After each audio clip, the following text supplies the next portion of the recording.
नमस्कार दोस्तों, आप सभी का बहुत बहुत स्वागत है आपके अपने YouTube चैनल स्टडी जोन पे। सीटेट के एग्ज़ाम में बहुत कम समय बाकी रह गया है, तो आप कम समय में भी अच्छे मार्क्स ला सकते हैं।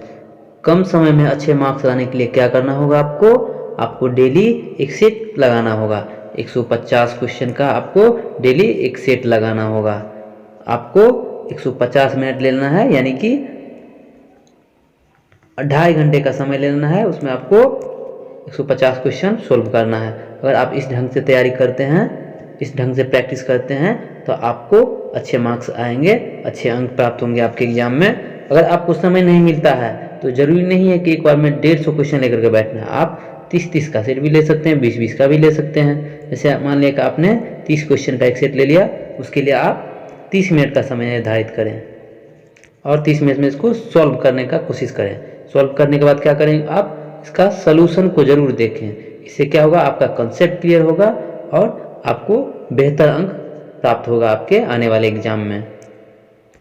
इसी क्रम में हम आप लोगों के लिए एक प्रैक्टिस सेट लेकर के आए हैं, जिससे आपको कम समय में ज़्यादा से ज़्यादा बेनिफिट हो सकता है।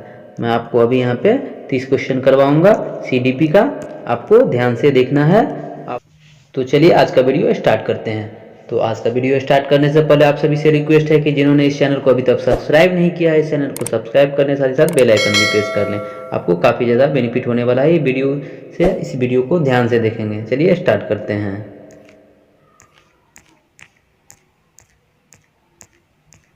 देखिए, ये रहा आपकी स्क्रीन पे पहला क्वेश्चन। बहुबुद्धि सिद्धांत के किस क्षेत्र के साथ संवेगात्मक बुद्धि संबंधित हो सकती है? तो जल्दी से इसको पढ़ करके आप लोग आंसर करिए। 4 ऑप्शन यहाँ पे दिया गया है। पहला है अंतर्वैयक्तिक और अंतर्वैयक्तिक बुद्धि, दूसरा है प्रकृतिवादी बुद्धि, तीसरा है दृश्य स्थानिक बुद्धि और चौथा है अस्तित्वपरक बुद्धि। तो आपको ध्यान से पढ़ करके क्वेश्चन को समझ करके आंसर करना है। तो देखिए, इस क्वेश्चन का राइट आंसर है ऑप्शन नंबर 1, अंतर्वैयक्तिक और अंतर्वैयक्तिक बुद्धि।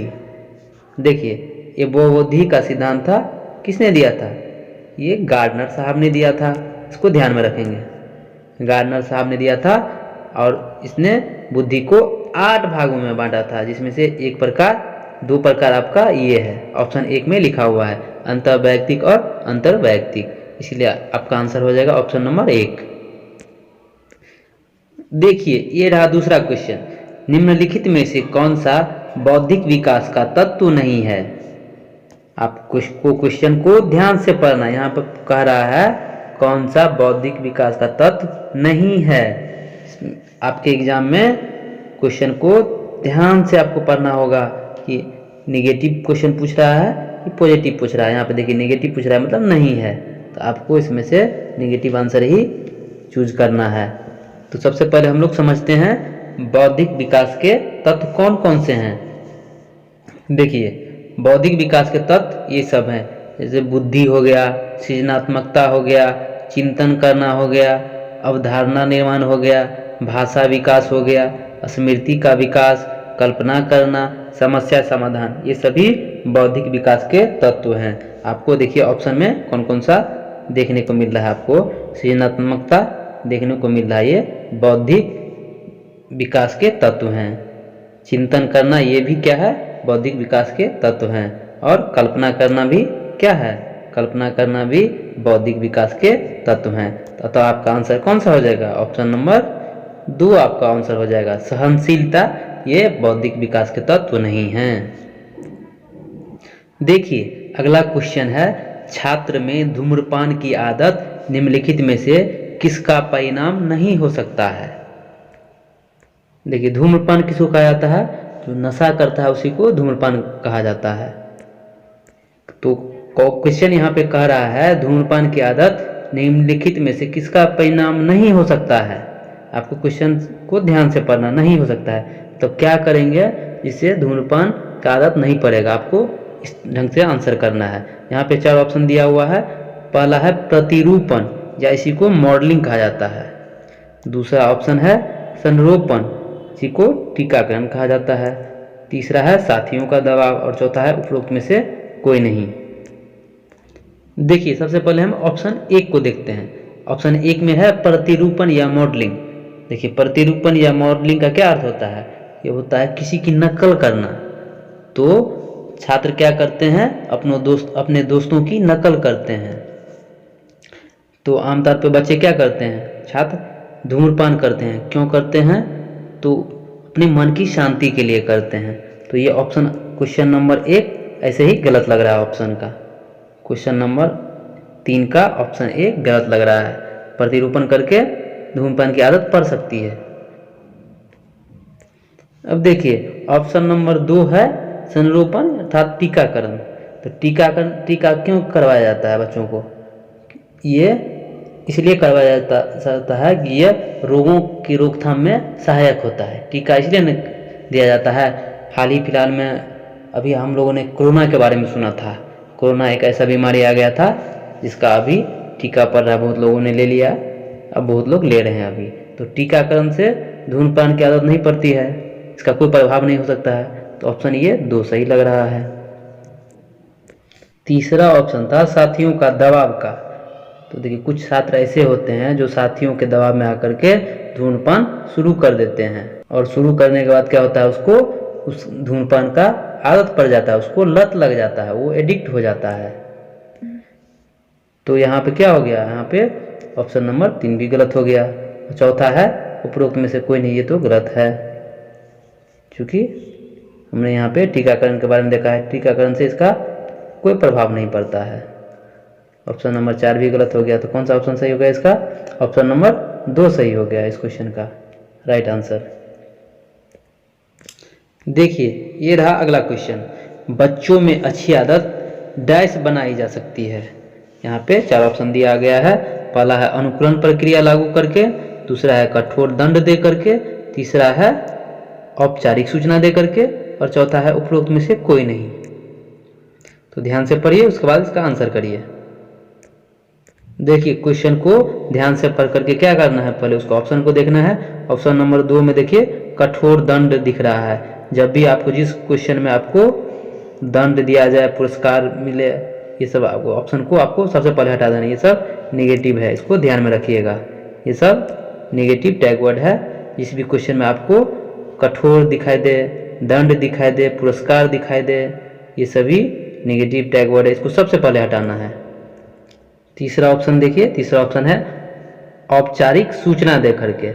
देखिए सूचना दे करके आप बच्चों में अच्छी आदत डेवलप नहीं कर सकते हैं। ये भी क्या है? आपको नेगेटिव टैग वर्ड है, इसको भी सबसे पहले हटाना है। सूचना भी नहीं देना है। और चौथा है उपरोक्त में से कोई नहीं। तो अब पहले ऑप्शन नंबर 1 को देख लेते हैं। ऑप्शन नंबर 1 है अनुकूलन प्रक्रिया लागू करके। ऑप्शन नंबर 1 है अनुकूलन प्रक्रिया लागू करके। अनुकूलन का उपयोग बुरी आदतों को दूर करने और छात्रों में अच्छी आदत बनाने के लिए किया जाता है। इसीलिए क्वेश्चन के हिसाब से कौन सा आंसर सही हुआ? Option number 1। अगला क्वेश्चन है अचानक आहा पल का वर्णन करने के लिए क्या शब्द दिया गया है जो कभी कभी हमें समस्याओं को हल करने में मदद करता है। यहाँ भी आपको 4 ऑप्शन है। ऑप्शन 1 है फ्लैश बल्ब, ऑप्शन 2 है अंतर्दृष्टि, ऑप्शन 3 है अवलोकन, और ऑप्शन 4 है निगमन। इसको ध्यान से पढ़िए, उसके बाद आंसर करिए। वालेस ने रचनात्मक सोच के 4 चरण दिए थे: तैयारी, उष्मयान, अंतर्दृष्टि और सत्यापन। तो इसमें से देखिए आपके ऑप्शन 2 में दिख रहा है अंतर्दृष्टि। यह जो अंतर्दृष्टि है यह आहा या यूरेका क्षण का क्या है? चरण है। यह अनुभव हाथ में समस्या का तत्काल समाधान या अंतर्दृष्टि का परिणाम है।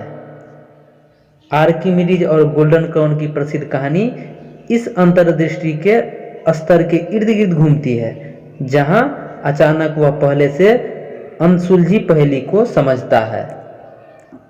इसीलिए इस क्वेश्चन का राइट आंसर क्या हो जाएगा? ऑप्शन नंबर 2 इसका राइट आंसर हो जाएगा, अंतर्दृष्टि। अगला क्वेश्चन है सामाजिक संबंधों के जाल का उपयोग निम्नलिखित में से किसका वर्णन करने के लिए किया जाता है? ऑप्शन नंबर 1 है राष्ट्र, ऑप्शन नंबर 2 है सामाजिक वर्ग, ऑप्शन नंबर 3 है समाज और ऑप्शन नंबर 4 है जाति। तो ध्यान से पढ़िए और इसका आंसर करिए।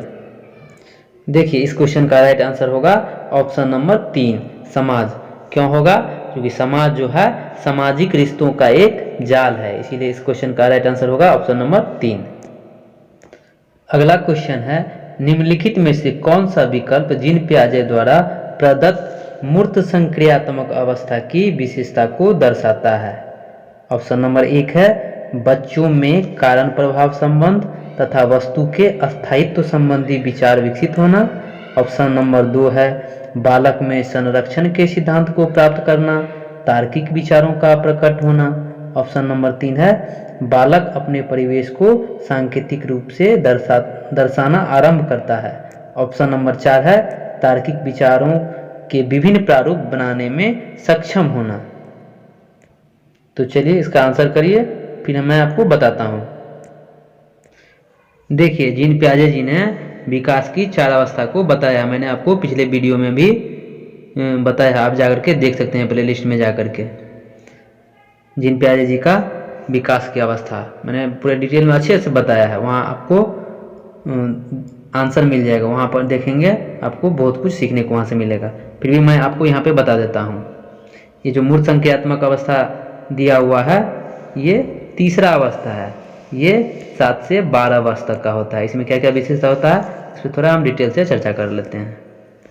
देखिए 7 वर्ष से 12 वर्ष की अवस्था में बच्चों में क्या होता है, संख्या, द्रव्यमान और वजन का संरक्षण का ज्ञान उसको हो जाता है 7 वर्ष के 12 वर्ष के बीच में। और इस अवस्था में क्या होता है, बच्चे अपने स्वयं के विचारों और दूसरे के विचारों के बीच अंतर करने की क्षमता उसको लग जाता है। और इसी अवस्था में बच्चे वस्तुओं को उनकी संख्या, द्रव्यमान आदि के आधार पर वर्गीकृत भी कर सकते हैं और वस्तुओं और घटनाओं के बारे में तार्किक रूप से सोचने की क्षमता इसमें डेवलप हो जाता है। तो इस तरह से आपका राइट आंसर जो होगा इस क्वेश्चन का ऑप्शन नंबर 2 हो जाएगा। देखिए बालक में संरक्षण के सिद्धांत को प्राप्त करना, तार्किक विचारों का प्रकट होना, ये इसी अवस्था में होता है, 7 से 12 वर्ष तक की अवस्था में होता है। अगला क्वेश्चन है बच्चे के सर्वांगीण विकास के लिए अभिभावक शिक्षक की सहभागिता डैश है।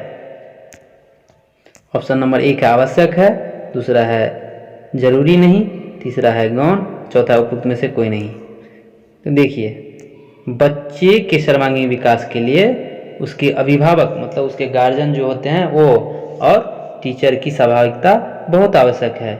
इससे क्या होगा, दोनों मिलकर के बच्चों के में जो कमी है उसको दूर किया जा सकता है। अगला क्वेश्चन है भारत में अधिकांश कक्षाएं बहुभाषी होती है और इसे शिक्षक द्वारा डैश के रूप में देखा जाना चाहिए। ऑप्शन नंबर 1 है समस्या, ऑप्शन नंबर 2 है संसाधन, ऑप्शन नंबर 3 है बाधा और ऑप्शन नंबर 4 है परेशानी। देखिए सबसे पहले क्वेश्चन को समझिए। क्वेश्चन कह रहा है भारत में अधिकांश कक्षाएं बहुभाषी होती है, मतलब एक कक्षा में एक से अधिक भाषा का प्रयोग किया जाता है। एक से अधिक भाषा का प्रयोग करने से क्या होता है, बच्चों को और सहज महसूस होता है, उसको और समझ में आता है। तो बच्चे के लिए क्या हुआ, ये बहुत ही फायदेमंद हुआ। तो जब क्लास में बच्चों को अधिक भाषाओं में समझाया जाता है तो बच्चों को क्या होता है और बेनिफिट होता है। तो यहाँ पे देखिए ऑप्शन 1 में दिया हुआ है समस्या, तो ये नहीं होगा, ये तो नेगेटिव हो गया, समस्या तो नहीं होगा। 2 से अधिक भाषा में बच्चे को बताएंगे तो क्या होगा, उसको और बेनिफिट होगा। दूसरा है संसाधन, संसाधन ये हो सकता है, ये सही है। तीसरा है बाधा, बाधा भी नहीं होगा, 2 से अधिक भाषा में बताएंगे तो उसको बाधा थोड़ी होगा, उसको तो और फायदा ही फायदा होगा। और चौथा है परेशानी, परेशानी भी नहीं होगा। तो इस क्वेश्चन का राइट आंसर हुआ ऑप्शन नंबर 2।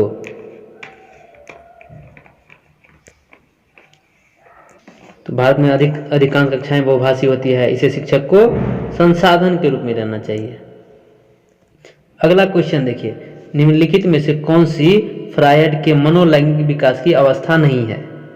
ऑप्शन नंबर 1 है मुखावस्था। ऑप्शन नंबर 2 है पूर्व संक्रियात्मक अवस्था।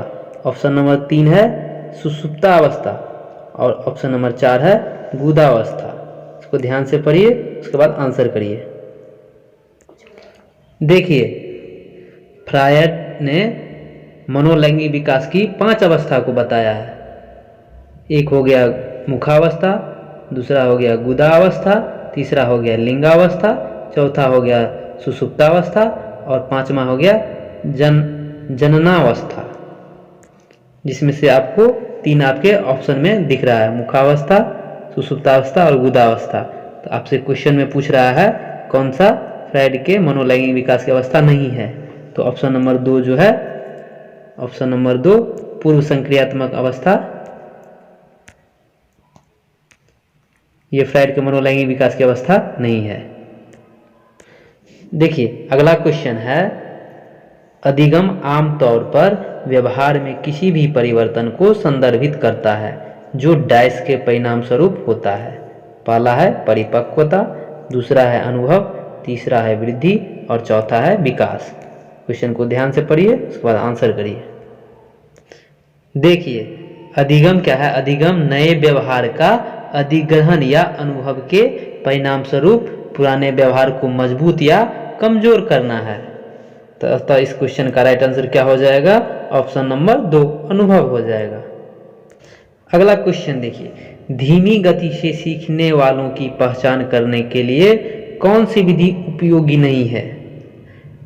ऑप्शन नंबर 1 हो गया बुद्धि परीक्षण, ऑप्शन नंबर 2 हो गया माता पिता के साथ साक्षात्कार, ऑप्शन नंबर 3 हो गया शिक्षक द्वारा अवलोकन, ऑप्शन नंबर 4 हो गया उपलब्धि परीक्षण। क्वेश्चन को ध्यान से पढ़िए, उसके बाद आंसर करिए। देखिए, इस क्वेश्चन का राइट आंसर हो जाएगा ऑप्शन नंबर 2। क्यों? क्योंकि माता पिता के साथ साक्षात्कार करके शिक्षक धीमी गति से सीखने वाले शिक्षार्थियों को पहचानने या निर्णय करने में सक्षम नहीं हैं। अगला क्वेश्चन देखिए, अगला क्वेश्चन है, वाइगोत्स्की ने ZPD शब्द का उपयोग किया है जो समीपस्थ विकास के क्षेत्र के लिए है। यह संदर्भित करता है। ऑप्शन नंबर 1 है अधिगम को बढ़ावा देने के लिए शिक्षार्थियों को अस्थायी सहायता दें। ऑप्शन नंबर 2 है एक शिक्षक बिना सहायता के और सहायता के साथ क्या कर सकता है, इसके बीच का अंतर। ऑप्शन नंबर 3 है दूसरे की तुलना में अवधारणा की बेहतर समझ है। चौथा है उच्च ग्रेड प्राप्त करने के लिए शिक्षार्थियों को श्रमशील होने के लिए प्रोत्साहित करें। तो इस क्वेश्चन को ध्यान से पढ़िए, उसके बाद आंसर करिए। देखिए, एग्जाम में क्वेश्चन सोल्व करने के 2 तरीके हैं। यदि आपको एक तो हो गया आपको कि पूरा आपको आता है, अगर दूसरा नहीं भी आता है तो आप ऑप्शन को काटते जाइए, उससे आपको काफ़ी बेनिफिट मिलेगा। देखिए, मैं आपको यहाँ पे ऑप्शन काट करके बताता हूँ कौन सा राइट आंसर होगा। देखिए, ऑप्शन नंबर 1 है अधिगम को बढ़ावा देने के लिए शिक्षार्थियों को अस्थायी सहायता दे।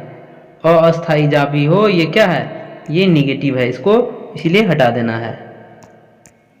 फिर देखिए ऑप्शन नंबर 3 में देखिए दूसरे की तुलना में अवधारणा की बेहतर समझ।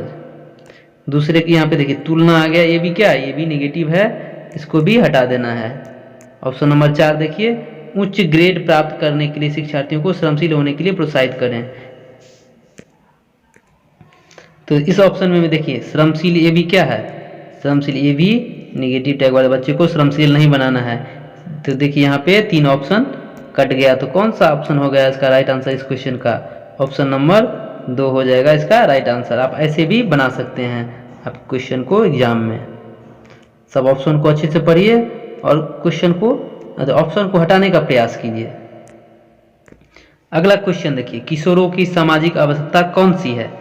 ऑप्शन नंबर 1 है ऑक्सीजन, 2 है लिंग, 3 भूख और चौथा है सुरक्षा। तो चलिए आंसर करिए इस क्वेश्चन का। देखिए, किशोरों की सामाजिक आवश्यकताएं क्या क्या है मैं उसको बताता हूं, इससे आपको आंसर मिल जाएगा। देखिए, आज़ादी की आवश्यकता हो गया, सुरक्षा की आवश्यकता हो गया, प्यार और स्नेह की आवश्यकता हो गया, प्राप्त करने की जरूरत हो गया, सामाजिक स्वीकृति की आवश्यकता हो गया, सामाजिक संगठन की आवश्यकता हो गया। ये सभी क्या है? ये सभी किशोरों की सामाजिक आवश्यकताएं हैं। इसलिए इस क्वेश्चन का राइट आंसर हो जाएगा ऑप्शन नंबर 4, सुरक्षा की आवश्यकता। सुरक्षा की आवश्यकता ये किशोरों की सामाजिक आवश्यकता के अंतर्गत आता है। अगला क्वेश्चन देखिए, निम्नलिखित में से किसने स्वीकार किया कि शिक्षा एक सामाजिक आवश्यकता है? इस क्वेश्चन का राइट आंसर है ऑप्शन नंबर 3, जॉन डीवी ने स्वीकार किया कि शिक्षा एक सामाजिक आवश्यकता है। अगला क्वेश्चन है, भाषा का उद्भव किसकी प्रमुख विशिष्टता में से एक है? पहला ऑप्शन है पूर्व संक्रियात्मक अवस्था, दूसरा ऑप्शन है संवेदिक पेशीय अवस्था, ऑप्शन नंबर 3 है मूर्त संक्रियात्मक अवस्था और ऑप्शन नंबर 4 है अमूर्त संक्रियात्मक अवस्था। इस क्वेश्चन को ध्यान से पढ़िए फिर आंसर करिए। इस क्वेश्चन का राइट आंसर है ऑप्शन नंबर 1, पूर्व संक्रियात्मक अवस्था। अगला क्वेश्चन देखिए, निम्नलिखित में से कौन सा अधिगम के क्षेत्र में अभिप्रेरणा का कार्य नहीं है?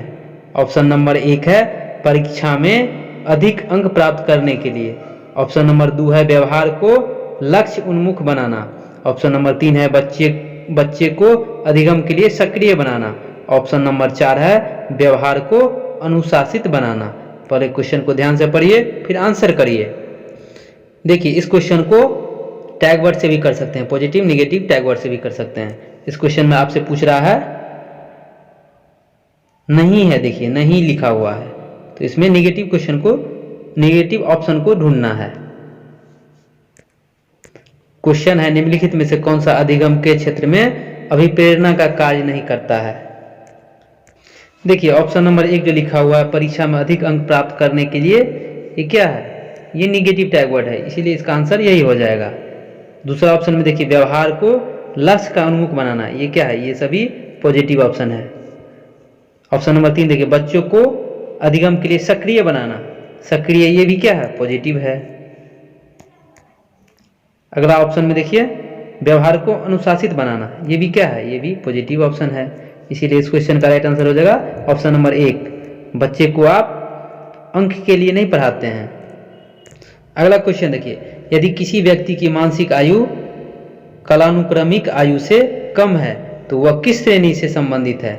ऑप्शन नंबर 1 है औसत बुद्धि से नीचे, ऑप्शन नंबर 2 है असाधारण बुद्धि, ऑप्शन नंबर 3 है उच्च बुद्धि और ऑप्शन नंबर 4 है श्रेष्ठ बुद्धि। तो क्वेश्चन को ध्यान से पढ़िए फिर आंसर करिए। देखिए यदि मानसिक आयु कालानुक्रमिक आयु से कम होगा तो आईक्यू जो होगा क्या होगा? आईक्यू जो होगा औसत बुद्धि से नीचे होगा, इसको आपको ध्यान में रखना है। अगला क्वेश्चन देखिए, शिक्षार्थियों के किस समूह के लिए सांकेतिक भाषा विधि सबसे उपयुक्त है? ऑप्शन नंबर 1 है नेत्रहीनों के लिए, ऑप्शन नंबर 2 है बधिरों के लिए, ऑप्शन नंबर 3 है मानसिक रूप से मंद व्यक्तियों के लिए और ऑप्शन नंबर 4 है शारीरिक रूप से विकलांगों के लिए। तो क्वेश्चन को ध्यान से पढ़िए और फिर इसका आंसर करिए। देखिए नेत्रहीन क्या हो गया? जिसको दिखाई नहीं देता वो हो गया नेत्रहीन हो गया। बधिर हो गया जिस व्यक्ति को सुनने में दिक्कत होता है उसको बधिर कहा जाता है, उसको लोकल भाषा में हम लोग बहरा भी बोलते हैं। अब मानसिक रूप से मंद जो थोड़ा कम समझता है, नहीं कहते हैं कम बुद्धि है इसके पास, थोड़ा पागल टाइप बोल सकते हैं उसको। शारीरिक विकलांग का मतलब हुआ जो अपने शरीर के सभी अंगों का इस्तेमाल वो सही ढंग से नहीं कर सकता है, उसको बोलते हैं शारीरिक विकलांग। तो जिस व्यक्तियों को सुनने में कठिनाई होती है उनके लिए सांकेतिक भाषा का उपयोग किया जाता है, उसको इशारे में बताया जाता है, समझाया जाता है। इसीलिए इस क्वेश्चन का राइट आंसर हो जाएगा ऑप्शन नंबर 2। अगला क्वेश्चन देखिए, पियाजे कृष्णज्ञानाद्वय विकास के सिद्धांत की मूर्त संख्यात्मक अवस्था निम्न योग्यता द्वारा लक्षित नहीं होती है। देखिए निगेटिव है, ध्यान से पढ़िएगा। ऑप्शन नंबर 1 है विचारों की विलोमीयता, दूसरा ऑप्शन है मानसिक द्वंद्व, तीसरा ऑप्शन है संरक्षण और चौथा है क्रमबद्धता व पूर्ण अंश प्रत्ययों का प्रयोग। क्वेश्चन को ध्यान से पढ़िए फिर आंसर करिए। देखिए इस क्वेश्चन का राइट आंसर होगा ऑप्शन नंबर 2। समय कम है इसलिए जल्दी जल्दी कर रहे हैं। अगला क्वेश्चन देखिए, खेल विधि का निम्नलिखित में से कौन सा सिद्धांत आत्मानुशासन के विकास में मदद करता है? ऑप्शन नंबर 1 है रचनात्मक का सिद्धांत, रचनात्मकता का सिद्धांत। ऑप्शन नंबर 2 है जिम्मेदारी का सिद्धांत। ऑप्शन नंबर 3 है इच्छाओं की पूर्ति का सिद्धांत और ऑप्शन नंबर 4 है आनंद का सिद्धांत। तो ध्यान से पढ़िए, ऑप्शन का आंसर करिए, क्वेश्चन का आंसर करिए। इस क्वेश्चन का राइट आंसर है ऑप्शन नंबर 2। अगला क्वेश्चन देखते हैं। अगला क्वेश्चन है, आनुवांशिकता और पर्यावरण के अध्ययन का शैक्षिक निहितार्थ है। ऑप्शन नंबर 1 है वह परिवेश जहां से एक व्यक्ति अपने विकास और गतिविधियों के लिए उद्दीपक प्राप्त करता है। ऑप्शन नंबर 2 है इसमें वह सब सम्मिलित है जो हम अपने आसपास देखते हैं और सुनते हैं। ऑप्शन नंबर 3 है ये दोनों व्यक्ति के व्यवहार संबंधित पहलुओं को प्रभावित करते हैं। ऑप्शन नंबर 3 है, ऑप्शन नंबर 4 है आनुवांशिकता और पर्यावरण का अध्ययन शिक्षकों को व्यक्तिगत भिन्नताओं के कारण कारकों को समझने में सक्षम बनाता है। क्वेश्चन को ध्यान से पढ़िए फिर आंसर करिए। इस क्वेश्चन का राइट आंसर है ऑप्शन नंबर 4।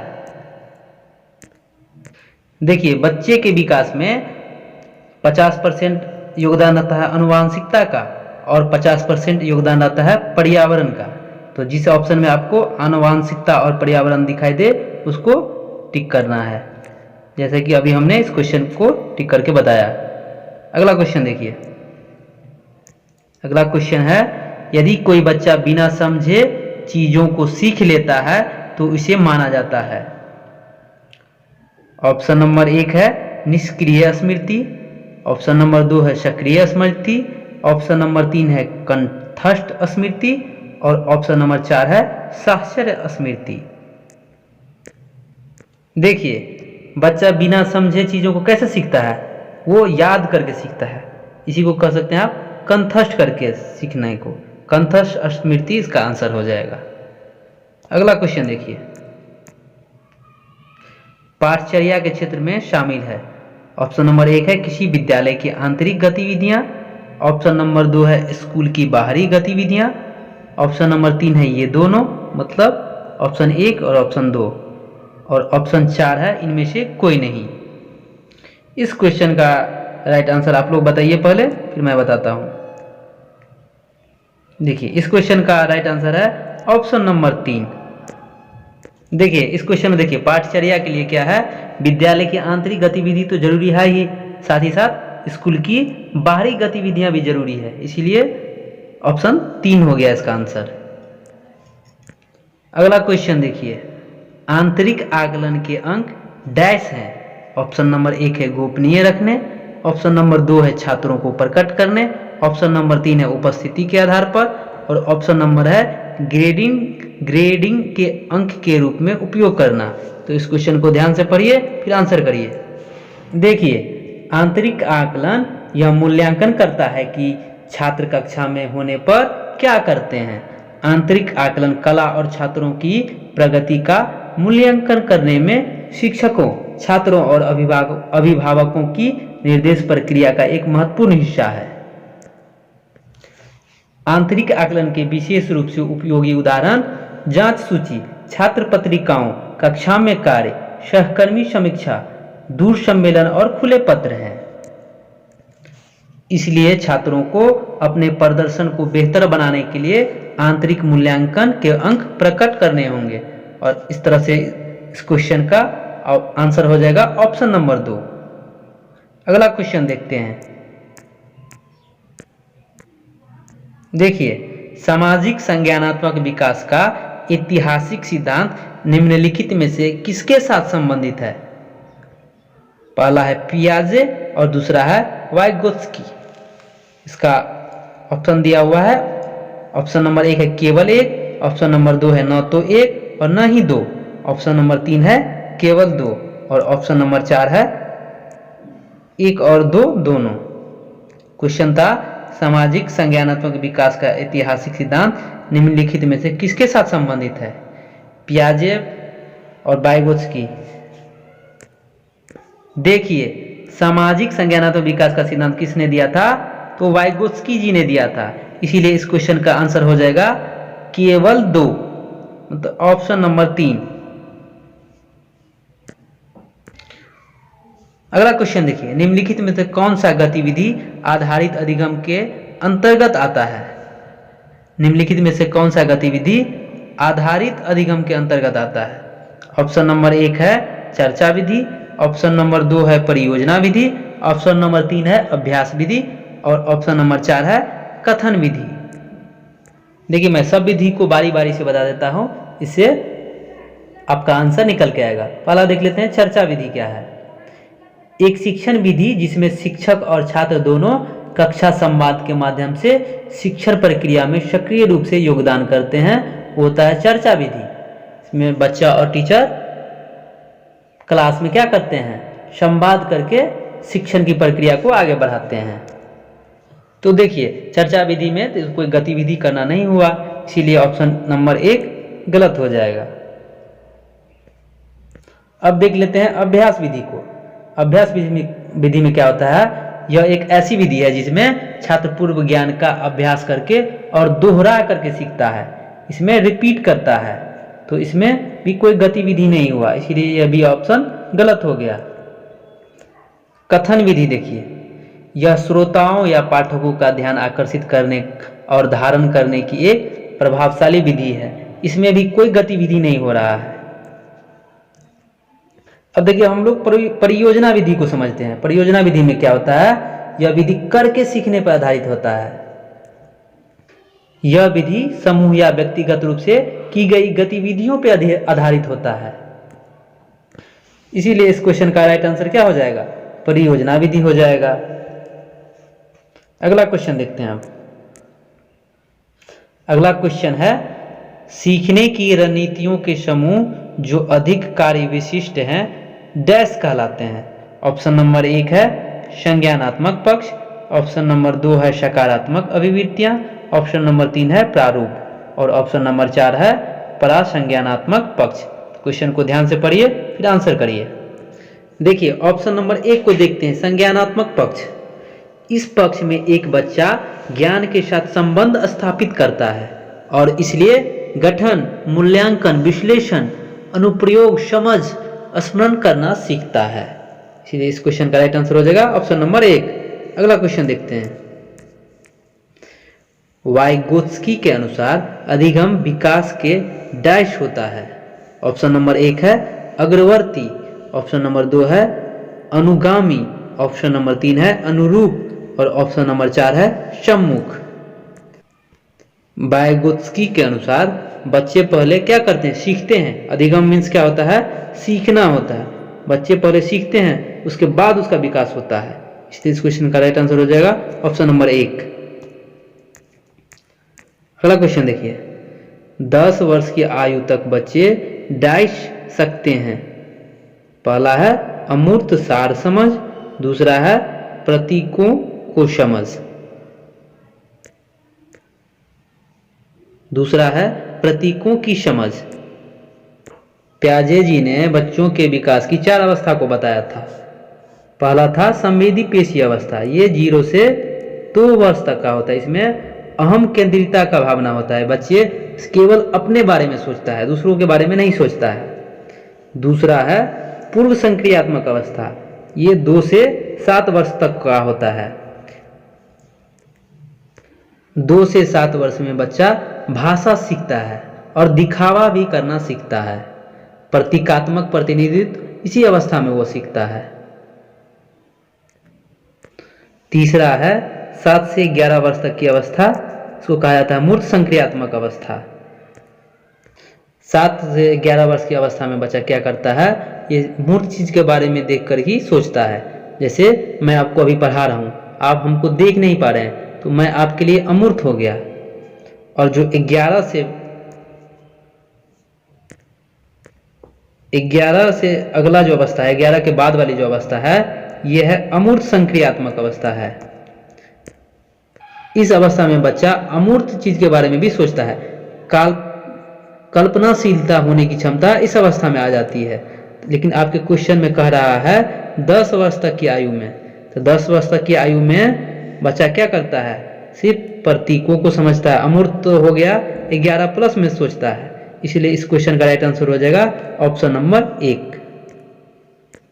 तो चलिए आज की वीडियो को यहीं समाप्त करते हैं, फिर मिलते हैं अगले वीडियो में।